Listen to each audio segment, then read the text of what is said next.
friends, it's me Priya Hariprasad. Welcome to the world of economics and welcome to my channel. Hope that you all are doing good. ഇന്ന് നമ്മളിവിടെ discuss ചെയ്യാൻ പോകുന്നത് Bretton Woods system or Bretton Woods agreement. അപ്പോൾ വളരെ important ആയിട്ടുള്ള ഒരു class തന്നെയായിരിക്കും degree and PG level സ്റ്റുഡൻസിനെ സംബന്ധിച്ചിടത്തോളം. അപ്പോൾ എല്ലാവരും കാണാനും ഫ്രണ്ട്സുമായിട്ട് ഷെയർ ചെയ്യാൻ ശ്രമിക്കുക. ഇതുവരെ എന്റെ ചാനൽ സബ്സ്ക്രൈബ് ചെയ്യാതെ ആരെങ്കിലും വീഡിയോസ് കാണുന്നുണ്ടെങ്കിൽ സബ്സ്ക്രൈബ് ചെയ്യുക, ബെല്ലൈക്കൺ ക്ലിക്ക് ചെയ്യുക, ഓൾ എന്ന ഓപ്ഷനും കൂടെ ഒന്ന് പ്രസ് ചെയ്യുക. അപ്പോഴേ ഞാൻ ഇടുന്ന പുതിയ വീഡിയോസിന്റെ നോട്ടിഫിക്കേഷൻസ് നിങ്ങൾക്ക് ഉടനെ തന്നെ ലഭിക്കുകയുള്ളൂ.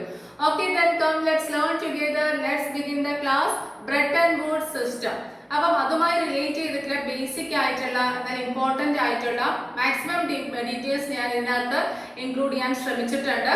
ഓക്കെ, അപ്പൊ നമുക്ക് ബ്രെട്ടൺ വുഡ് സിസ്റ്റം എന്നുള്ള പേര് കേൾക്കുമ്പോൾ തന്നെ ഓർമ്മ വരുന്നത് 1944 US മൗണ്ട് വാഷിംഗ്ടൺ ഹോട്ടൽ അവിടെ വെച്ച് നടന്നിട്ടുള്ള ഈ second world war allied Nations ഉണ്ട് അല്ലെ, സെക്കൻഡ് വേൾഡ് വാർ അലൈഡ് നേഷൻസിന്റെ ഒരു എന്താ പറയാ കോൺഫറൻസ് ആണ് എന്ത് ഈ ബ്രെട്ടൺ വുഡ് സിസ്റ്റം എന്ന് പറയുന്നത്. അപ്പൊ ജൂലൈ 1944 US മൗണ്ട് വാഷിംഗ്ടൺ ഹോട്ടലിൽ വെച്ചിട്ടാണ് ഈ ഒരു കോൺഫറൻസ്, ഒരു ട്രീറ്റി ഹെൽഡ് ചെയ്തിരിക്കുന്നത്, നടന്നിരിക്കുന്നത്. മനസ്സിലായോ? അതാണ് ബേസിക് ആയിട്ടുള്ള ഒരു കാര്യം. അപ്പൊ നമുക്കറിയാം ഇന്റർനാഷണൽ ട്രേഡിലുള്ള ട്രേഡ് ബാരിയേഴ്സ് ഇല്ലാതെയാക്കാനും ഗോൾഡ് സ്റ്റാൻഡേർഡ് എന്ന് പറയുന്ന ആ കൺസെപ്റ്റ് എടുത്തു മാറ്റി ഡോളറിനെ ഗോൾഡിന് ഒരു സബ്സ്റ്റിറ്റ്യൂട്ട് ആക്കി മാറ്റാനും എല്ലാം ശ്രമിച്ചിട്ടുള്ള, അത് നിലവിൽ വന്നിട്ടുള്ള ഒരു കോൺഫറൻസ് ആണ് അല്ലെങ്കിൽ ഒരു സിസ്റ്റം ആണ് ഈ ബ്രെട്ടൺ വുഡ് സിസ്റ്റം എന്ന് പറയുന്നത്. അപ്പം ഇതിന്റെ ആഫ്റ്റർ എഫക്റ്റ് ആയിട്ട് നമ്മൾ പറയാറുണ്ട് ഈ ബ്രെട്ടൺ വുഡ്സ് ട്വിൻസ് എന്ന് അല്ലെ, വേൾഡ് ബാങ്കും IMF-ഉം ഇത് രണ്ടെണ്ണവും എമേർജ് ചെയ്തത് ഈ ഇതിന്റെ അനന്തരഫലമായിട്ടാണ് ബ്രെട്ടൺ വുഡ്സ് സിസ്റ്റത്തിന്റെ. അപ്പൊ ബ്രെട്ടൺ വുഡ്സ് ഇരട്ടകൾ അല്ലെങ്കിൽ ബ്രെട്ടൺ വുഡ്സ് ട്വിൻസ് എന്നറിയപ്പെടുന്നത് വേൾഡ് ബാങ്കും IMF-ഉം. കറക്റ്റ് അല്ലേ? അപ്പൊ അത്രയ്ക്കും ഇമ്പോർട്ടന്റ് ആയിട്ടുള്ള ഇന്റർനാഷണൽ എക്കണോമിക്സിനെ സംബന്ധിച്ചിടത്തോളം വളരെ ഇമ്പോർട്ടന്റ് ആയിട്ടുള്ള ഒരു ഇത് കൺസെപ്റ്റ് തന്നെയാണ് ഈ ബ്രെട്ടൺ വുഡ് സിസ്റ്റം എന്ന് പറയുന്നത്. അപ്പൊ ഞാൻ ഒരു ബേസിക് ഐഡിയ ആണ് നിങ്ങൾക്ക് തന്നിട്ടുള്ളത്. ഇനിയിപ്പം കുറച്ചും കൂടെ അത് സിമ്പിൾ ആയിട്ട് നിങ്ങളിലേക്ക് അത് റീച്ച് ആവാൻ വേണ്ടി ഞാൻ പോയിന്റ് വൈസ് സോർട്ട് ഔട്ട് ചെയ്ത് എഴുതിയിട്ടുണ്ട്. അതൊന്നും നമുക്ക് എന്താണെന്ന് ഡിസ്കസ് ചെയ്യാം. ഓക്കെ, അപ്പൊ നോക്കിക്കോളൂ. The Bretton Woods agreement of 1944, July 1944 that established a new what is monetary system. അത് ഒരു പുതിയ മോണിറ്ററി സിസ്റ്റം എന്ത് ചെയ്തു എസ്റ്റാബ്ലിഷ് ചെയ്തിട്ടുള്ള ഒരു സിസ്റ്റമാണ് ബ്രെട്ടൺ വുഡ് സിസ്റ്റം എന്ന് പറയുന്നത്. MS ഞാൻ ഇവിടെ എഴുതിയിരിക്കുന്നത് മോണിറ്ററി സിസ്റ്റം ആണ്. പുതിയ ഒരു മോണിറ്ററി സിസ്റ്റം എസ്റ്റാബ്ലിഷ് ചെയ്തിട്ടുണ്ടായിരുന്നു അല്ലെ. അപ്പൊ അങ്ങനെ അതിനായിട്ട് വേണ്ടി വന്നിട്ടുള്ള ഒരു കോൺഫറൻസ് തന്നെയാണ് ഈ ബ്രെട്ടൺ വുഡ്സ് എഗ്രിമെന്റ് അല്ലെങ്കിൽ സിസ്റ്റം എന്ന് പറയുന്നത്. ജൂലൈ 1944 അത് ന്യൂ ഹാംസ്റ്ററിലാണ്. അത് എവിടെയാണെന്ന് വെച്ചാൽ US അത് പർട്ടിക്കുലർ പ്ലേസ് എന്ന് പറയുന്നത് മൗണ്ട് വാഷിംഗ്ടൺ ആണ്. മെയിൻ ആയിട്ട് 44 നാഷൻസ് ആയിരുന്നു അതിനകത്ത് ഉണ്ടായിരുന്നത്, 44. ഇനി conference of world war second allied Nations ആണ്. അപ്പം ഇതൊരു ശരിക്കും പറഞ്ഞാൽ രണ്ടാം ലോക മഹായുദ്ധത്തിന് അലൈഡ് നേഷൻസ് ഉണ്ടല്ലോ, അവരുടെ ഒരു കോൺഫറൻസ് ആണ് ഈ ബ്രെട്ടൺ വുഡ് സിസ്റ്റം എന്ന് പറയുന്നത് കേട്ടോ. വേൾഡ് വാർ സെക്കൻഡിന്റെ അലൈഡ് നേഷൻസിന്റെ ഒരു കോൺഫറൻസ് ആണ് ഈ ബ്രെട്ടൺ വുഡ് സിസ്റ്റം എന്ന് പറയുന്നത്. Then countries promised that their central banks would maintain fixed exchange rates between their currencies and dollar. അതിനകത്തുള്ള കൺട്രീസ് ഒരു എഗ്രിമെന്റിൽ എത്തി പ്രോമിസ് ചെയ്തു എങ്ങനെയായിരിക്കുമെന്ന് അവരവരുടെ central bank fixed exchange rate maintain ചെയ്യുമെന്ന്. ഈ എക്സ്ചേഞ്ച് റേറ്റ്, കറൻസിയിലുള്ള എക്സ്ചേഞ്ച് റേറ്റ് വേരിയേഷൻസ് ഉണ്ടല്ലോ, ഒരുപാട് പ്രോബ്ലംസ് ഉണ്ടാക്കും അല്ലെ.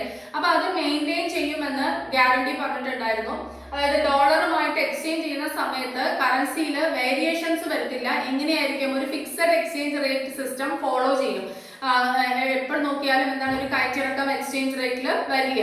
മനസ്സിലായോ? അപ്പൊ അങ്ങനെ ഗ്യാരണ്ടി ചെയ്തിട്ടുള്ള ഒരു കോൺഫറൻസ് ആണ് ഈ ബ്രെട്ടൺ വുഡ് സിസ്റ്റം അല്ലെ. അപ്പൊ countries promise that their central banks would maintain fixed exchange rate. ഓരോ സെൻട്രൽ ബാങ്കും അതിനകത്തുള്ള കൺട്രീസ് അവരവരുടെ central bank fixed exchange rate ആയിരിക്കും എന്ത് ചെയ്യുക, മെയിൻറ്റെയിൻ ചെയ്യുക. മനസ്സിലായോ? അപ്പം ഇപ്പോൾ ഈ കറൻസി കൺവേർട്ട് ചെയ്യുമല്ലോ ഡോളറുമായിട്ട് ആ സമയത്ത്. ഓക്കെ, ഇനി അതേപോലെ തന്നെ ഇനി എന്തെങ്കിലും പ്രോബ്ലം ഉണ്ട്, ഏതെങ്കിലും കൺട്രീസിന്റെ കറൻസിക്ക് ഡീവാലുവേഷൻ അല്ലെങ്കിൽ ആ കറൻസിയുടെ വാല്യൂ വീക്ക് ആണെന്നുണ്ടെങ്കിൽ ആ സമയത്ത് ബാങ്ക് എന്ത് ചെയ്യും, bank would buy that currency. ആ കറൻസി ആര് വാങ്ങിച്ചോളും? ബാങ്ക് വാങ്ങിച്ചോളും എന്നാണ് പറയുന്നത്. ആ കറൻസി ആര് വാങ്ങിച്ചോളും? ബാങ്ക് വാങ്ങിച്ചോളും. ഓക്കെ, അപ്പം അങ്ങനെ ഒരു സൗകര്യം ഉണ്ടായിരുന്നു കേട്ടോ. അപ്പോൾ ഏതെങ്കിലും കറൻസി വീക്ക് ആണെന്നുണ്ടെങ്കിൽ ആ കറൻസി എന്ത് ചെയ്യും? ബാങ്ക് വാങ്ങിച്ചോളും. അപ്പൊ കൺട്രീസിനെ നിന്നും പ്രൊട്ടക്ട് ചെയ്യാണ്, ഡീവാലുവേഷൻ അങ്ങനെയുള്ള പ്രോബ്ലത്തിൽ നിന്നും പ്രൊട്ടക്ട് ചെയ്യാണ് കേട്ടോ. അതേപോലെ തന്നെ അപ്പം ഇതൊക്കെയാണ് അവിടെ പറഞ്ഞിട്ടുള്ള എഗ്രിമെന്റ്സ് കേട്ടോ.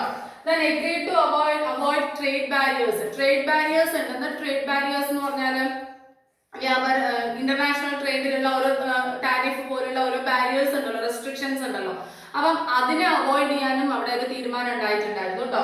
Agreed to avoid trade barriers. ഈ കൺട്രീസ് തമ്മിൽ ഒരു എഗ്രിമെന്റ് അവർ സൈൻ ചെയ്തു. ട്രേഡ് ബാരിയേഴ്സ് ഉണ്ടാവില്ല, ആർക്ക് വേണമെങ്കിലും ഏത് കൺട്രീസിനും റെസ്ട്രിക്ഷൻസ് ഒന്നുമില്ലാതെ ട്രേഡ് റിലേഷൻസ് കൊണ്ടുപോകാന്ന് പറഞ്ഞിട്ട്. ഓക്കെ, അതേപോലെ തന്നെ മെയിൻ ആയിട്ടുള്ള കാര്യം ഗോൾഡ് സ്റ്റാൻഡേർഡ് റീപ്ലേസ് ചെയ്തു. ഗോൾഡ് സ്റ്റാൻഡേർഡ് പറഞ്ഞാൽ ഈ കറൻസി നമ്മൾ ബാക്ക് ചെയ്യുന്നത് ഗോൾഡ് സ്റ്റാൻഡേർഡ് വെച്ചിട്ടാണ് അല്ലെ. അപ്പൊ അതിന് പകരം ഗോൾഡ് സ്റ്റാൻഡേർഡിന് പകരം ഡോളർ ആക്കി. അപ്പൊ ഗോൾഡിന് ഒരു സബ്സ്റ്റിറ്റ്യൂട്ട് എന്താക്കി, ഡോളർ ആക്കി. അപ്പൊ ഈ റെഡീം ചെയ്യുന്ന സമയത്ത്, ഈ കൺവേർട്ട് ചെയ്യുന്ന സമയത്ത് ബാക്ക് ചെയ്തിരിക്കുന്ന ഗോൾഡ് ആണ്. വാല്യൂ നമ്മൾ കാൽക്കുലേറ്റ് ചെയ്യുന്നത് കറൻസിയുടെ ഗോൾഡിന്റെ ടേംസിലാണ്. പക്ഷെ അത് മാറ്റിയിട്ട് ഡോളറിന്റെ ടേംസിലാക്കി മാറ്റി. അപ്പൊ ഗോൾഡിന്റെ ഒരു സബ്സ്റ്റിറ്റ്യൂട്ട് ആയിട്ട് എന്തിനെ കൊണ്ടുവന്നു, ഡോളറിനെ കൊണ്ടുവന്നു കേട്ടോ. അത് ഇമ്പോർട്ടന്റ് ആയിട്ടുള്ള ഒരു കാര്യമാണ്. അപ്പൊ ഗോൾഡ് സ്റ്റാൻഡേർഡ് എന്ത് ചെയ്തു, റീപ്ലേസ് ചെയ്തു, ഡോളേഴ്സ് ആക്കി, പിന്നെ ഗോൾഡിന്റെ സബ്സ്റ്റിറ്റ്യൂട്ട് ആയിട്ട്. Then prevent competitive devaluations. ഓരോ കൺട്രിയും ഡീവാലുവേഷൻസ് അല്ലെ, കറൻസി ഓരോ കൺട്രിയുടെയും കറൻസിയുടെ മൂല്യം കുറയ്ക്കുന്ന അങ്ങനെ ഒരു കോമ്പറ്റീറ്റീവ് ആയിട്ടുള്ള ഡീവാലുവേഷൻ പ്രോബ്ലംസ് ഒക്കെ ഉണ്ടായിരുന്നു അല്ലെ. അപ്പം എന്താണ്, അതെല്ലാം ഇല്ലാതെയാക്കി. ഡിവാലുവേഷൻ എന്ന് പറഞ്ഞാൽ ഒരു കറൻസിക്ക് മേലെ ഇനി ഒരു കറൻസി കൊടുക്കുമ്പോൾ ഒരു കറൻസിയുടെ മൂല്യം കുറയുകയും ഇനി ഒരെണ്ണത്തിന് കൂടുകയും ചെയ്യാം. അപ്പൊ മൂല്യം കുറയുന്ന കറൻസിക്ക് അത് പ്രോബ്ലം അല്ലേ. അപ്പൊ അങ്ങനെ ആ ഒരു പ്രോബ്ലം ഇല്ലാതെയാക്കുക. കോമ്പറ്റീറ്റീവ് ആയിട്ടുള്ള ഡീവാലുവേഷൻ എന്ന് പറയുന്ന ആ പ്രോസസ്സിനെ കംപ്ലീറ്റ്ലി എലിമിനേറ്റ് ചെയ്തു. അതേപോലെ തന്നെ പ്രൊമോട്ട് എക്കണോമിക് ഗ്രോത്ത് പ്രൊമോട്ട് ചെയ്യാനുള്ള കാര്യങ്ങൾ അവിടെ സൈൻ ചെയ്യപ്പെടുകയുണ്ടായി. Okay, promotion of economic growth അത് അവരുടെ ഒരു ഒബ്ജക്റ്റീവ് ആയിരുന്നു ഈ എഗ്രിമെന്റിന്റെ. ഓക്കെ, അതേപോലെ തന്നെ നമുക്കറിയാം ഈ ബ്രെട്ടൺ വുഡ്സ് ട്വിൻസ് എന്ന് പറയുന്നത് വേൾഡ് ബാങ്കും IMF ആണ്. IMF 1945 27 ഡിസംബറിലാണ് എമേർജ് ചെയ്തിരിക്കുന്നത് അല്ലെ. ഈ IMF ഉം വേൾഡ് ബാങ്കിന്റെ എല്ലാം സെപ്പറേറ്റ് ക്ലാസ്സസ് നമ്മുടെ ചാനലിലുണ്ട്, അതെടുത്ത് കാണണം കേട്ടോ. IMF-ന്റെയും ക്ലിയർ ആയിട്ടുള്ള ക്ലാസ്സസ് ഉണ്ട്, വേൾഡ് ബാങ്കിന്റെ വളരെ സിമ്പിൾ ആയിട്ടുള്ള ക്ലാസ്സസ് ഉണ്ട്. കാണാത്തവരുണ്ടെങ്കിൽ അതൊന്ന് കാണണം. അതേപോലെ തന്നെ വേൾഡ് ബാങ്ക് എന്ന് പറയുന്നത് IBRD-യും IDA-യും കൂടെ ചേർന്നാണ് അല്ലെ. IBRD അറിയാലോ, international bank for reconstruction and development ആണ് IBRD. അതേപോലെ തന്നെ IDA എന്ന് പറയുന്നത് ഇന്റർനാഷണൽ ഡെവലപ്മെന്റ് ഏജൻസി അല്ലെ, അതാണ്. ഓക്കെ, അപ്പം ഇത്രയുമാണ് നമ്മൾ ബ്രെട്ടൺ വുഡ്സ് സിസ്റ്റത്തിൽ പറഞ്ഞത്. അപ്പം ജൂലൈ 1944 മൗണ്ട് വാഷിംഗ്ടൺ ഹോട്ടലില് US വെച്ചിട്ടുള്ള ഒരു കോൺഫറൻസ് ആണ് ബ്രെട്ടൺ വുഡ്സ് സിസ്റ്റം എന്ന് പറയുന്നത്. അത് സെക്കൻഡ് വേൾഡ് വാർ അലൈഡ് നേഷൻസിന്റെ കോൺഫറൻസ് ആയിരുന്നു. 44 നേഷൻസ് ഉണ്ടായിരുന്നു. ഓക്കെ, അപ്പൊ ഒരു ന്യൂ മോണിറ്ററി സിസ്റ്റം ഇതിനകത്ത് എസ്റ്റാബ്ലിഷ് ചെയ്തു. ഏറ്റവും പ്രധാനപ്പെട്ട കാര്യം പറയുന്നത് പുതിയ ഒരു മോണിറ്ററി സിസ്റ്റം എസ്റ്റാബ്ലിഷ് ചെയ്തു. ഇനി എന്താ പറയുന്നത്, കൺട്രീസ് പ്രോമിസ് ചെയ്തു അവര് എല്ലാവരും എന്ത് ഫോളോ ചെയ്യും, ഫിക്സഡ് എക്സ്ചേഞ്ച് റേറ്റ് ഫോളോ ചെയ്യും, എക്സ്ചേഞ്ച് റേറ്റ്സിൽ വേരിയേഷൻസ് വരുത്തില്ല, അങ്ങനെ ഒരു പ്രോമിസ് ഉണ്ടായിരുന്നു ഡോളറുമായിട്ട് കൺവേർട്ട് ചെയ്യുന്ന സമയത്ത്.